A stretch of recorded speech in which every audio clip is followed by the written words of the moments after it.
Nos élèves sont nos stars.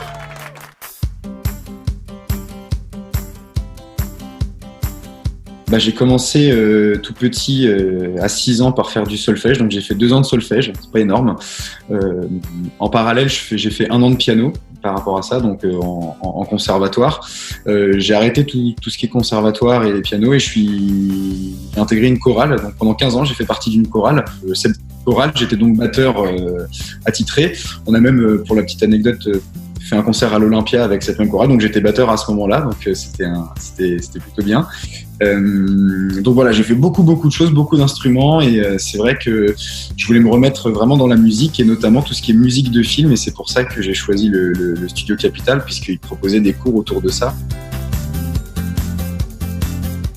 Déjà de base, c'est vrai que j'écoute vraiment beaucoup de musique, de tout type de musique, tout style de musique.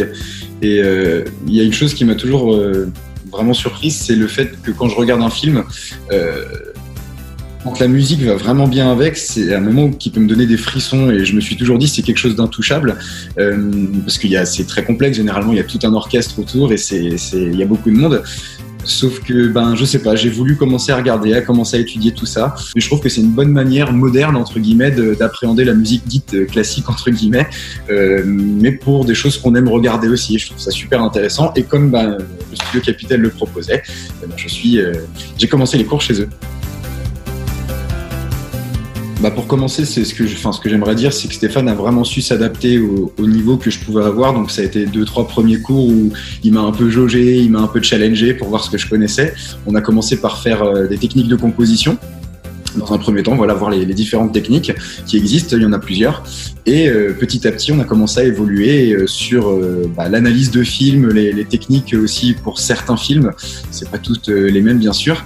Et donc chaque semaine, Stéphane me demandait de produire, de réaliser une musique pour la semaine d'après. Donc dès le premier cours, j'ai commencé à faire ça petit à petit en ajoutant les contraintes que lui ajoutait. Et ce qui fait qu'aujourd'hui, là maintenant, dans nos cours, on commence vraiment à étudier sur des films, des passages assez longs de certaines musiques sur lesquels je dois composer. Les projets, il y en a forcément. Maintenant, je suis quelqu'un qui suis assez prudent, et je préfère me dire que quand je me lancerai dans le grand bain, j'aurai tout ce qu'il faut pour. Donc je commence petit à petit à regarder, à essayer de me proposer si jamais il y a des besoins qui sont pas forcément de l'ordre d'une production gigantesque. Mais je prendrai le temps, je pense, avant de me lancer sur des projets de long métrage, etc. Je préférais me dire que je serais pas payé, mais sur des courts métrages, des petites choses sympas où je pourrais m'amuser un petit peu. Le rêve, effectivement, le rêve de tout ça, c'est effectivement qu'un jour je puisse être le compositeur d'un film, enfin de musique d'un film, bien sûr. La musique, on entend plein de monde autour de nous qui nous dit ouais mais j'ai pas le temps, ouais mais c'est difficile, je suis déjà trop vieux. On n'est pas trop vieux, et je pense que c'est surtout la passion qui va alimenter tout ça. Et moi, ce que je peux recommander, c'est aux gens qui se posent la question, c'est d'essayer. Il n'y aura pas de frustration comme ça, il n'y aura pas de déception. D'essayer, et que si ça marche, tant mieux, ça sera une belle découverte. Et si ça marche pas, tant pis, on trouvera autre chose. Mais il faut vraiment essayer. C'est quelque chose de super, et je suis content d'être dedans. Nos élèves sont nos stars.